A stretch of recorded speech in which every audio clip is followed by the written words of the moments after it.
पुंडलीकवरदा हरिविठ्ठल श्री ज्ञानदेव तुकाराम सद्गुरु समर्थ दिंबगानंद महाराज की माऊली ज्ञानेश्वर महाराज की जय। जगद्गुरु तुकाराम महाराज की जय। श्री गुरुदेव दत्त। श्री तुकाराम महाराजांची गाथा अभंग क्रमांक 202। ऐसे ऐसियाने भेटती ते साधू, ज्यांच्या दर्शने तुटे भवबंधू।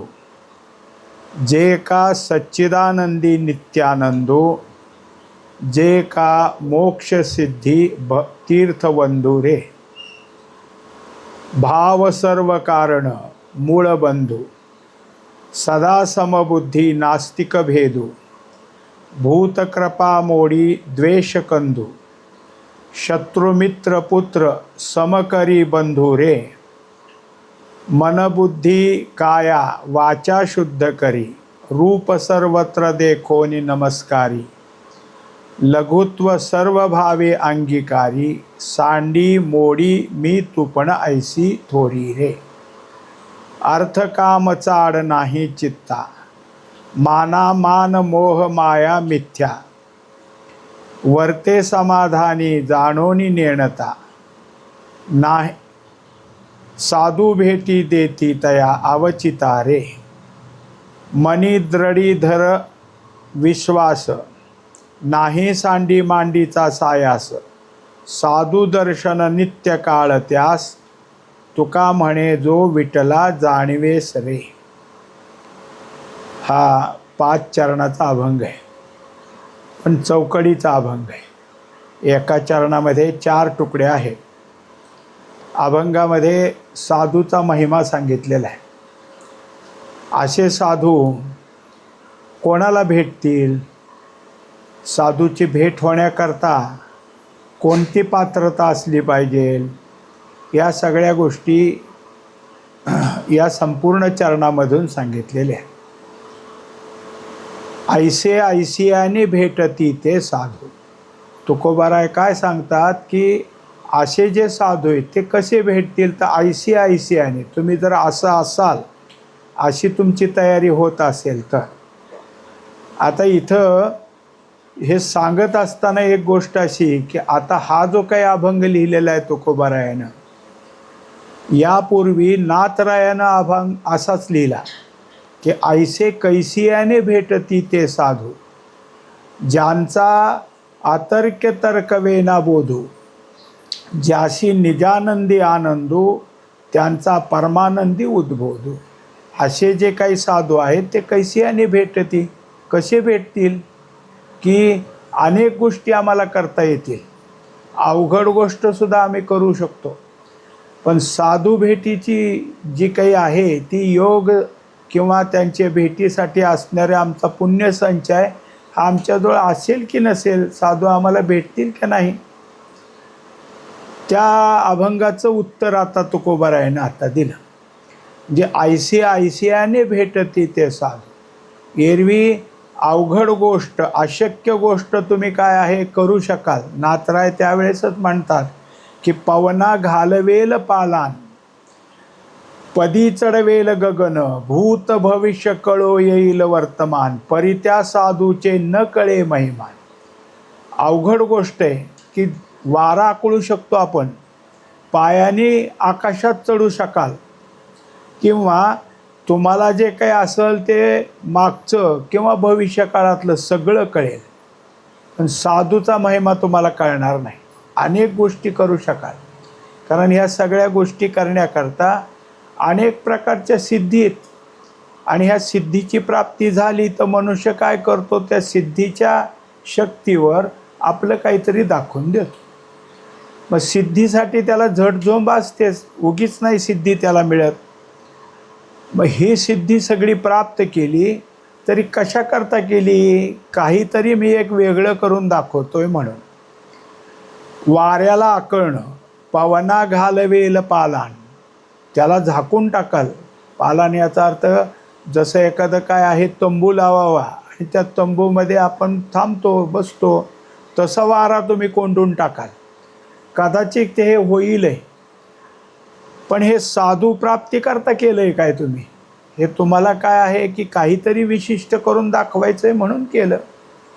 असे काही गोष्टी करताल, पण साधूचा महिमा कळून येणं, साधूची भेट होणं कठीण आहे.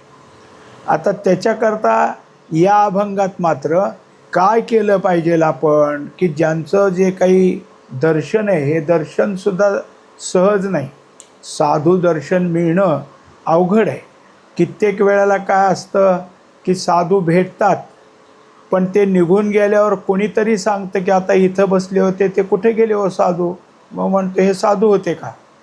आम्हाला काय माहीत, आमच्याजवळ बसले, बोलले, उठून गेले, आम्हाला आपलं साधंच वाटलं. हे साधू ते माहीत कळालं नाही.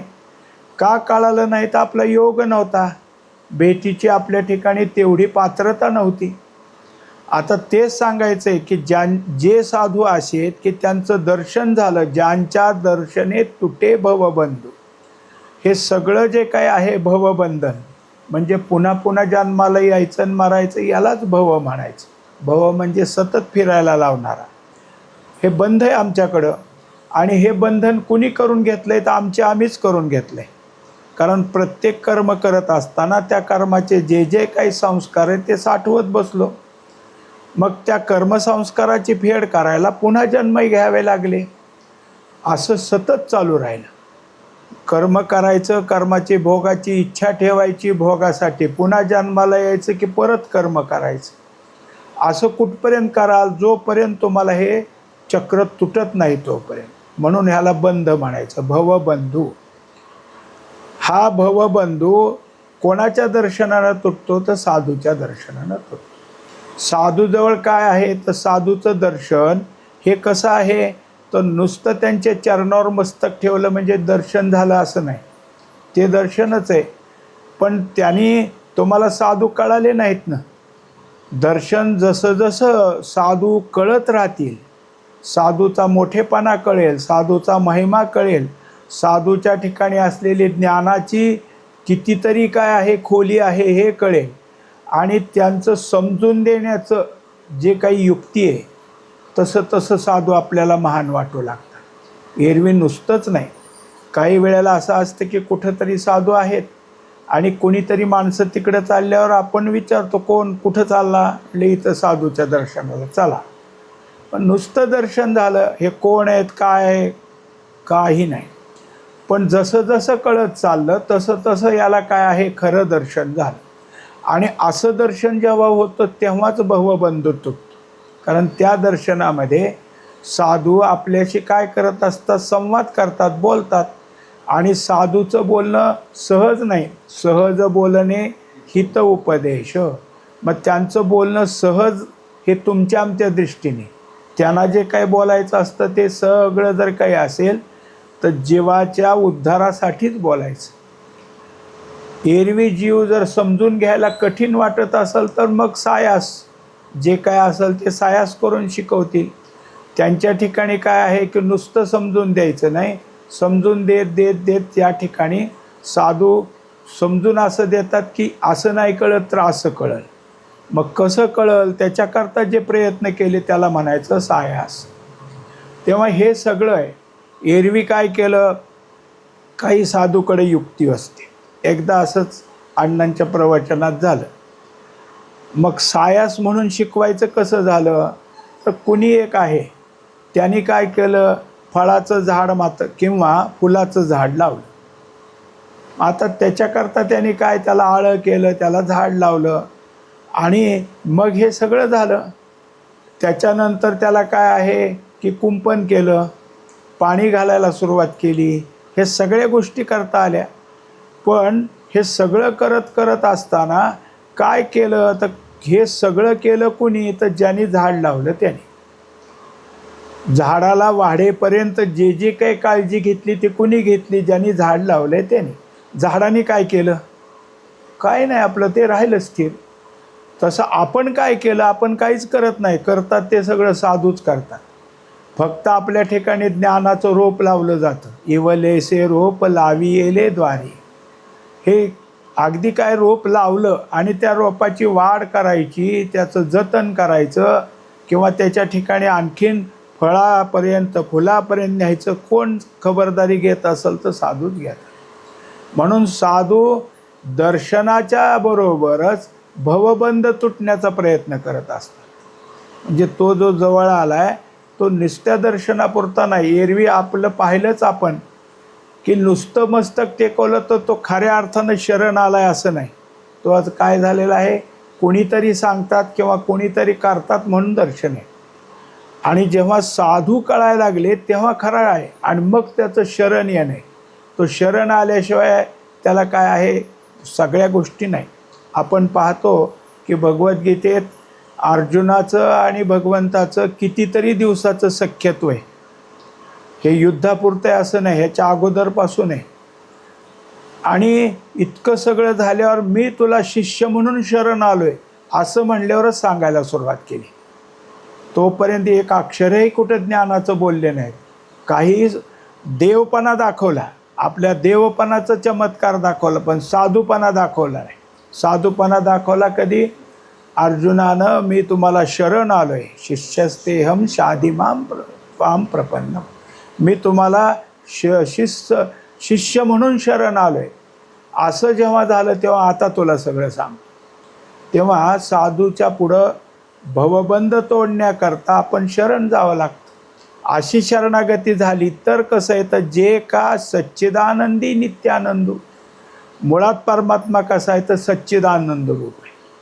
पण त्या सच्चिदानंद परमात्म्याचं सतपणा, चितपणा आणि आनंदपणा हे त्याचे जे काय आहेत हे आम्हाला समजून येण्याकरता आहेत. पण त्यातलं जर काही असेल तर एकच आहे की नित्यानंद. खरा तो काय आहे, परमात्मा आनंद स्वरूपच आहे. आनंदाशिवाय त्याच्या ठिकाणी काही नाही. पण आनंदाचं अस्तित्व दाखवण्याकरता सतपणा आहे, आनंदाचा भाव कळून येण्याकरता चितपणा आहे. हे कोणाला झालं, जे वाटचाल करू लागलेत. आता परमात्म्याला आहेपणानं आम्ही शोधलं, त्याच्यानंतर काय आहे की चितपणानं शोधलं. म्हणजे जसं जसं मनुष्य काय करतो की जे जे काही असेल त्याचा व्यतिरेक करत असतो. एक कथा आहे की आता सीता स्वयंवर व्हायचं होतं आणि बरोबर असे काय आहे त्या ठिकाणी अनेक देशाचे राजकुमार आलेले. सीता स्वयंवराची काय अजून वेळ ठरलेली आहे, तोपर्यंत हे सगळे मुक्कामाला आलेले आहेत. मग काय असेल त्याला 1-2 दिवस.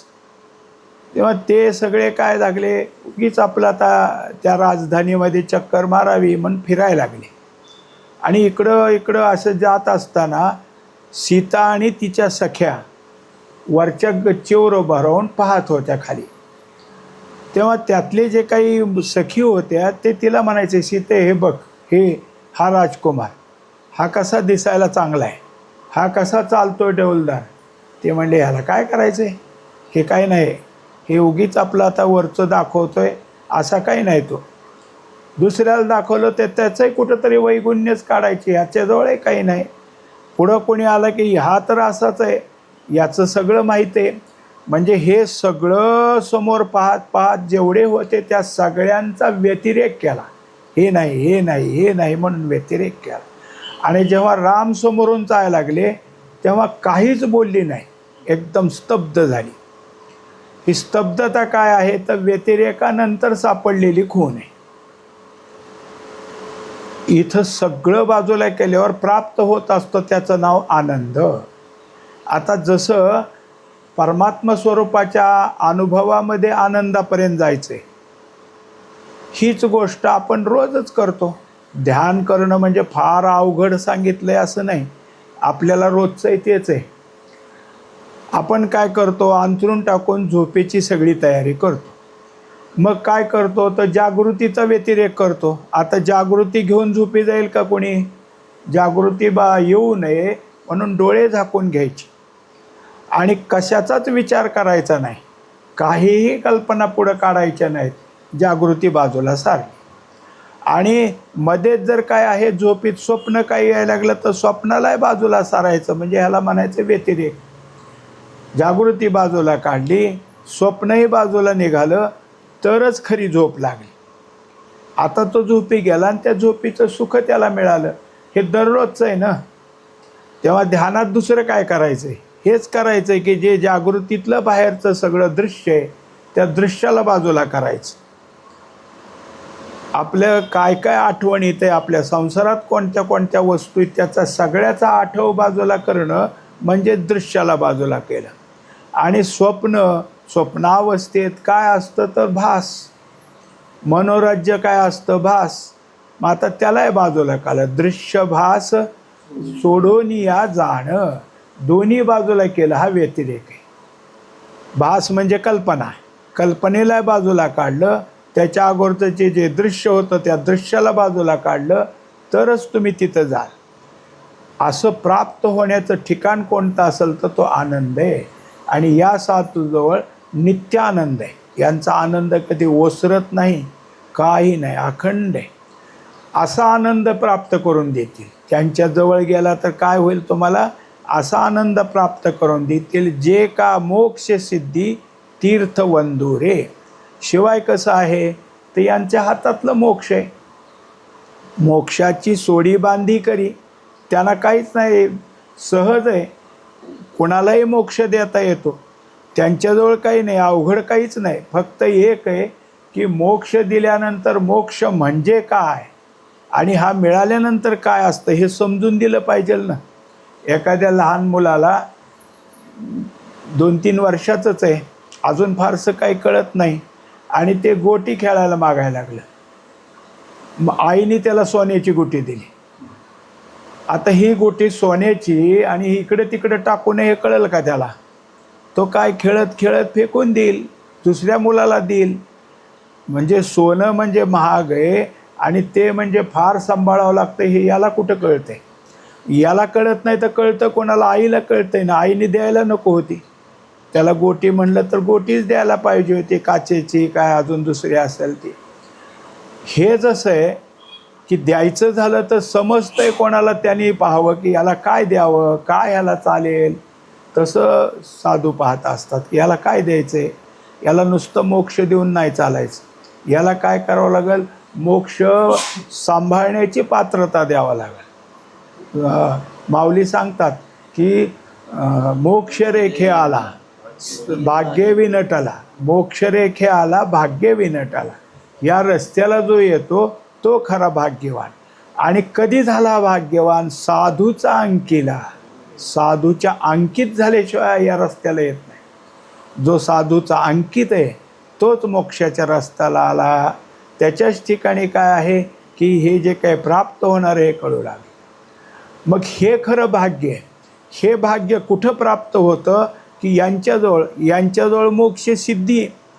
ज्याला सिद्धी प्राप्त असते ना त्याला कशाचीच भीती नसते, सिद्धी प्राप्ती ती. त्यामुळं आता जसं चांगदेव आले, वाघावर बसून आले, नाग हातात घेतला, हजारो शिष्य मागं, यांच्या जेवणाची तयारी काही नाही, नुसतं असं त्याने त्या कपड्यावर हात फिरवला की त्यातनं सगळं निर्माण व्हायचं की सगळ्याचं पोट भरायचं की सिद्धी प्राप्ती. आणि आले, निरोप आला इकडं की चांगदेव महाराज तुम्हाला भेटायला आलेत. आणि यांना कळालं, कोणाला ज्ञानदेव, निवृत्तीनाथ, सोपानदेव यांना. आणि मग ह्यांनी पाहिलं की आता ते येतात म्हणल्यावर आपल्याला सामोरं जायला पाहिजे. असं कसं? म्हणून मग हे ज्या भिंतीवर बसले होते त्या भिंतीला म्हणले चल आता आपण जाऊ त्यांना भेटायला. मग तिकडला निरोप इकडं आला की आलेत ते, पण भिंतीवर बसून आलेत आणि भिंत चालती. मग यांच्या लक्षात आलं की सजीवावर सत्ता गाजवणं काय अवघड आहे काय? वाघाला सत्ता गाजवता येईल, नागाला. भिंतीवर सत्ता म्हणजे निर्जीवावर सत्ता गाजवतात म्हणजे आपल्यापेक्षा केवढे मोठे ते. आपण एवढं सगळं तप केलं, मिळवलं काय?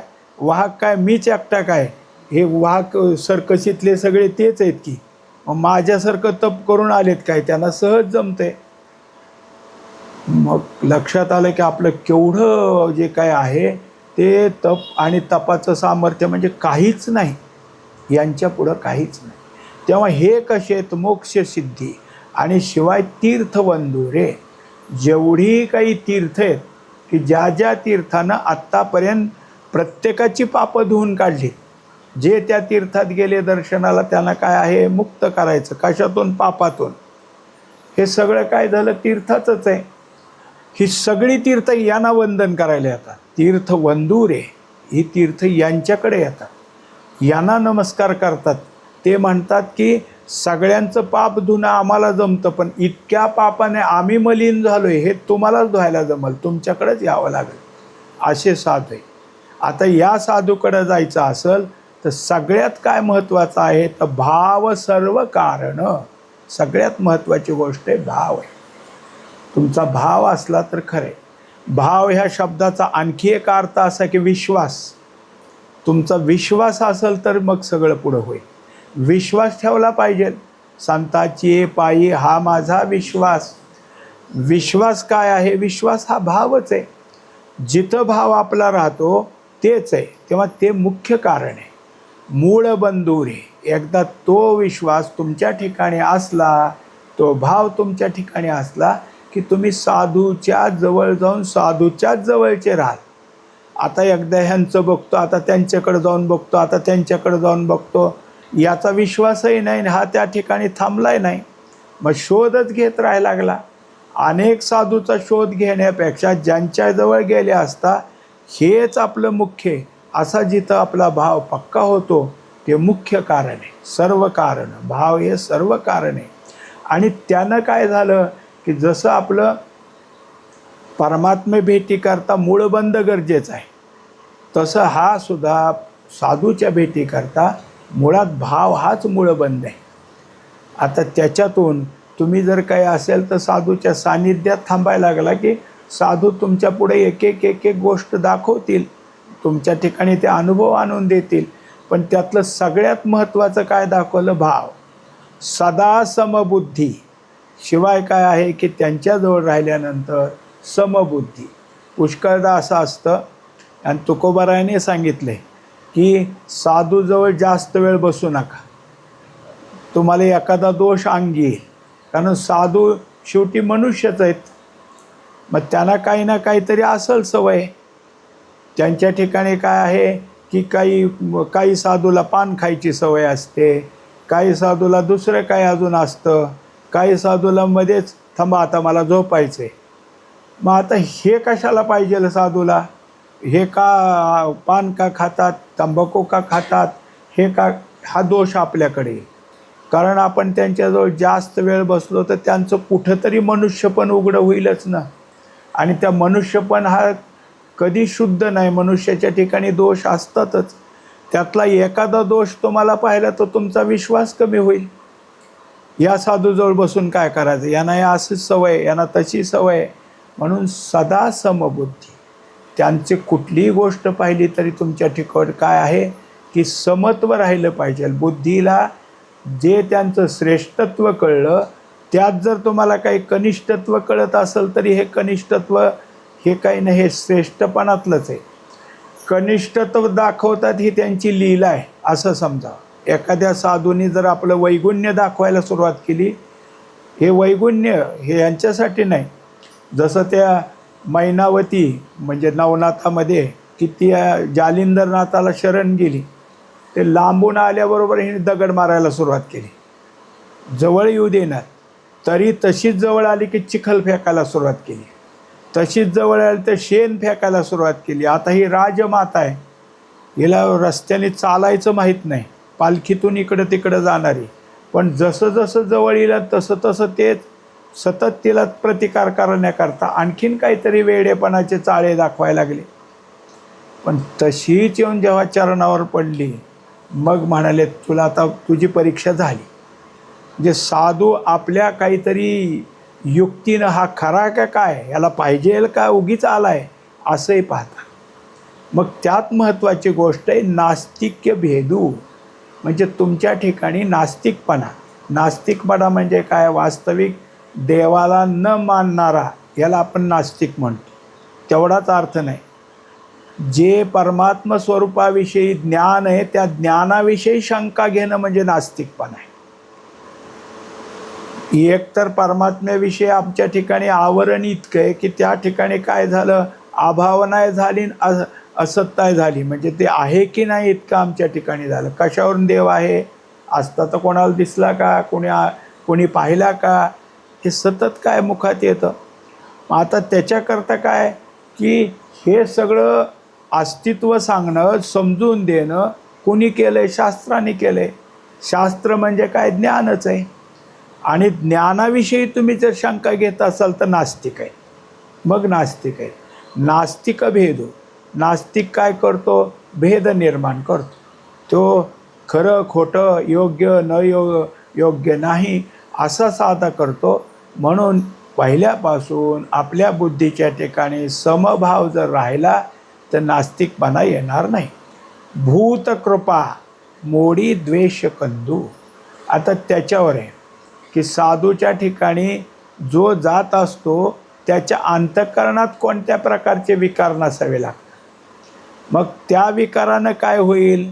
तर तो साधूकडं आपल्या विकारातल्या कुठल्या गोष्टी मागायला लागेल. काही असू द्या, मला हे द्या, मला ते द्या, तुम्ही फक्त मला हो म्हणा. तुम्हाला काय एक होता असाच की साधूच्या गेला पाय धरले. आता त्यांना वाटलं आलाय दर्शनाला कोणीतरी. थोडा वेळ झाला, हे पाय काय सोडे ना. मग हे म्हणले, अरे उठ बाबा, तुम्ही होय म्हणल्याशिवाय नाही उठणार, तुम्ही अगोदर होय म्हणा, मग मी तुमचे पाय सोडतो. ते म्हणले, अरे तसं कसं? तुला काय पाहिजे काय नाही माझ्याकडं आहे की नाही हे मला कळाल्याशिवाय तुला कसं काय? मग ते काही नाही, तुम्ही अगोदर होय म्हणा. मग आता त्यांना माहीत होतं की किती जरी झालं हा काही योगी नाही, किती वेळ असा राहील, थोड्या वेळानंतर कंटाळेलच ना. मग शेवटी पाय धरल्या म्हणला, अहो होय म्हणा ना, तुमचं काय जातं आहे होय म्हणायला. ते म्हणले, तुला काय पाहिजे ते अगोदर सांग, मग मी तुला बोलेन. शेवटी काय झालं? ते म्हणला, असं करा, मला पाहिजे धन, आणि तुम्ही मला धन मिळेल म्हणून काय करा, द्या आशीर्वाद. ते म्हणले, कशाला ह्याच्या नादी लागला? धन ज्यांच्याजवळ आहे धन ते तरी सुखीत का? आणि धन मिळवण्याकरता काही जरी केलं तरी ते चंचल आहे, ते टिकत नसतं. ते काही नाही, तुम्ही होय म्हणाच. ते म्हणले, काय हरकत नाही, तुला मी एक सांगतो युक्ती, ती युक्ती कर. ती युक्ती जर तू केली तर तुला धन मिळेल. म्हणजे काय करू सांग? घरी जा आणि मांडी घालून गावाच्या तिथं वेताळाचं एक असतं स्थान, ते वेताळाचं ध्यान कर. वेताळ म्हणजे निराकारी देव, निस्ता दगड त्याच्यावर चुना ओतलेला असतो पांढरा, आणि ते पण हे ध्यान करताना मारुतीला मध्ये आणायचं नाही, अजिबात नाही करायचं. तर वेताळाचं ध्यान, मगच तुला धन मिळेल. मी कशाला आणतोय मारुती, मला हे जमलं. आता मांडी घालून बसले, आता वेताळ जायचा बाजूला आणि मारुतीचं यायचं ना. काय करायचं? शेवटी काही केलं तरी ते काही जाईना. याचं कारण आहे की हे सगळं जर काही असेल तर अनेक प्रकारच्या गोष्टी आमच्या ठिकाणी असल्यामुळं आमचं मन असं चंचलून बसतं आणि मनाच्या ठिकाणी द्वेष असतो.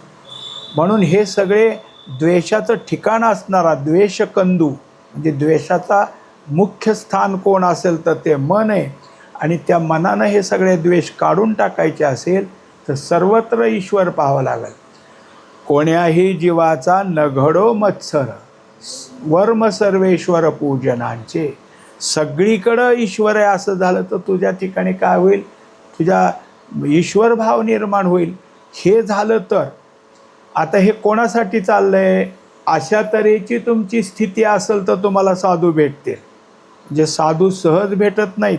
त्याच्या पुढं सांगितलं, शत्रू मित्र पुत्र समकरी बंधू रे. आता शत्रू आणि मित्र हे दोन्ही एक कसा असाल? शत्रू शत्रूच, मित्र मित्रच, आणि मग पुत्र, हे तिन्ही वेगवेगळेच आहेत. पुत्राच्या ठिकाणी वात्सल्य, मित्राच्या ठिकाणी मित्रप्रेम आहे, आणि शत्रूच्या ठिकाणी तर काय आहे? विरोध भाव आहे. म्हणजे सगळीकडं आमचं अंतःकरण वेगवेगळ्या स्थितीने चालतं. आता यांना कसं काही एक करायचं? जसं काय 12व्या अध्याय, समशत्रू मित्रेच तथा मानापमानयोः. सम राहू दे. हे सगळं हे सम होणं हे साधूचं लक्षण आहे आणि हे दिसलं पाहिजे. अर्थात काय होईल की ज्याला शत्रू म्हणून घेतलं तो शत्रुत्वानं कशासाठी याचा विचार आहे, की त्यांनी माझं पैसे बुडवलेत, तो मला विरुद्ध बोलला आहे, तो नेहमीच मला काहीतरी कर, हे सगळ्या गोष्टीत, ह्यात बाहेरच्या गोष्टीत. आता त्यांनी पैसे बुडवलेत ते त्याला झाले किती दिवस, ते कशाला आत्ता आठवणीत ठेवायचं. असं जेव्हा आपल्या ठिकाणी विचार येतील तेव्हा शत्रूचं शत्रू पण का निर्माण झालं, त्यातून शत्रुत्व बाजूला निघेल. मित्र का जवळ आलाय, कशातनं आपली त्याची मैत्री जमली ते कळून येईल. आणि पुत्रवात्सल्यात जरी झाला तरी त्याचा आणि माझा कोणता संबंध आहे हे लक्षात येईल. असा विचार जिथं येतो तिथं समकरी बंधू रे. आता मात्र त्या ठिकाणी समभाव निर्माण झाला. मनबुद्धी काया वाचा शुद्ध करी. आता त्यात सगळ्यात महत्त्वाची गोष्ट आहे, मन झालं, बुद्धी झालं, शरीर झालं, वाचा झाले, हे शुद्ध. हे सगळं जे काही आहे हे सगळं कधीच कोणत्या साधकाला, कोणत्याही मनुष्याला जमणं शक्य नाही. आत्तापर्यंत जेवढं सांगितलं हे शक्यच नाही. मग हे कुठं होतं? मन म्हणा, बुद्धी आहे, शरीर आहे, वाचा आहे, या सगळ्यांची शुद्धी ही साधूजवळच होते. साधूच ह्या सगळ्या गोष्टी आपल्याकडून पूर्ण करत करत आपल्याला तितकं नेऊन पोचवतात. मग इतकं सगळं होण्याकरता साधूची भेट, साधूचं सानिध्य आणि साधूच्या सानिध्यात आत्तापर्यंत झालेले सगळे आमच्या ठिकाणचे निवाडे झाले. आणि मग साधू कळाले. म्हणजे साधूचं दर्शन होण्याच्या अगोदर जी आमची स्वच्छता झाली ती तरी कोणी केली? ती साधूनेच केली. म्हणजे त्याच्या अगोदरही साधूजवळच जावं लागेल तरच हे सगळं बनल. आपल्याला हे सगळं करता येईल म्हणलं तर कधीच होणार नाही. आपुली आपण तोडी माया जाळ, ऐशे एक बळ कोणा अंगी. असं बळ कोणाजवळ आहे की जो आपल्या हाताने माया जाळ तोडेल म्हणून? हे सगळं निघण्याकरता साधूच आहेत. रूप सर्वत्र देखोनी नमस्कारी. सगळीकडे परमात्मा आहे असा ज्याच्या ठिकाणी काय भाव निर्माण होतो तोच काय आहे की साधूकडं जाण्याच्या योग्यतेच आहे. लघुत्व सर्व भावे अंगीकारी. मग सगळीकडं नम्र, लघुत्व याचा अर्थ नम्र भाव. कुठेही झालं तर आपलं जे नम्रत्व आहे हे नम्रत्व ज्याच्याजवळ आहे तोच आहे. कमीपणा घेणं, महापुरे झाडे जाती ते तर लोहाळे वाचते. कशा करता नम्र झाले ते खाली वाकले म्हणून पाणी त्यांच्यावर निघून गेलं आणि मोठी झाडं तशीच उभा राहिली म्हणून मुळासहज निघून टाकली. म्हणजे नम्रता जिथं असेल तिथंच आहे नम्रता. कितीतरी आता आपण पाहिलं आहे किती लक्षणं आपल्याजवळ असली पाहिजे साधूच्या जवळ जायला. आत्तापर्यंत ऐकलेली तेवढी सगळी झाली. आणि त्याच्यानंतर सांडी मांडी मी तू पण ऐसी थोरी रे. आता जिथं जिथं मीपणा असतो ते सोडून द्यावं आणि जिथं दाखवायचं असेल तिथं दाखवावा. सांडी आणि मांडी सगळं सोडून दे असं नाही. एक कथा सांगतात, एक साधू, त्यांचा आश्रम, आणि काही लोक आपलं दर्शनाला जायचे तिथं. पण त्या रस्त्याने जाताना काही दिवसानंतर तिथे एक मोठा सर्प आला आणि तो पुढं लोकाला जाऊ दे ना. मोठा फुटकार टाकायचा आणि तसंच कोणी जवळ आलं तर अंगावर धावायचं. कायला तर त्यांनी फणा मारला जोरात. आता लोक घाबरायला लागले. मग साधूला निरोप पाठवला काय करावं आम्ही, आम्हाला दर्शनाला यायचं आहे हा सर्प आम्हाला आडवा येतोय. मग ते त्या सर्पाकडे गेले, म्हणले असं कार्य करतो. लोकांनी काय केलं तुझं? अजिबात कोणाला काय करू नको. सर्प शांत झाला. साधूचं ऐकलं त्यांनी. मग साधूंनी सांगितलं लोकांना आता काय करणार नाही तुम्हाला. तो लोक यायला लागले आणि तो सर्प दिसला तरी शांत राहायचा. मग येता काय करतोय का म्हणून खडा मारून बघायला लागले. नाही येत उठून. मग कोणी मोठी काठी घ्यायची त्याला टोचून बघाय, तो आपला गप्प व्हायचा. लोकांनी आता अगोदर धावत होता म्हणून भीती ना, आता काय करतोय का बघायचं. आणि काही करत नाही म्हणल्यावर आणखीन खोड्या करायच्या. तो सर्प गेला. साधू आता काय करू, मला ह्याने घायाळ केले. म्हणले त्यांना चावू नको पण भीती दाखव ना. भीती दाखवायला नाही म्हणतो का मी. मग नंतर हे चालले आता काही करत नाही, पण त्यांनी जेव्हा ज्वराचा अरे आता तो जागा झाला रे पहिल्यासारखा. एकंदरीत काय साधूंनी सांगितलं की मीपणा सोडा, पण मला भूक लागली, मला थंडी वाजते, मला एवढं तरी मी म्हणा ना. यात सुद्धा काय आहे, मी म्हणायला तुम्हाला कोणी बंदी केली? म्हणजे सांडी आणि मांडी, जिथं तुम्हाला गरज असते तिथं त्यावेळेस त्याचा उपयोग करा. हा मीपणा जो सोडून देतो, गौणपणानं मीपणा धारण करतो, ते साधूकडं जाण्याच्या योग्यतेचा झाला. अशा तऱ्हेनं आत्तापर्यंत ह्यातले झालेले हे 3 चरणं झालेले आहेत. एकूण 5 चरण आहेत. आता 4 आणि 5 हे 2 चरणं राहिलेली आहेत. पुंडलिक वरदारी विठ्ठल, श्री ज्ञानदेव तुकाराम, सद्गुरु समर्थ त्र्यंबकानंद महाराज की जय. माऊली ज्ञानेश्वर महाराज की जय. जगद्गुरु तुकाराम महाराज की. श्री गुरुदेव दत्त.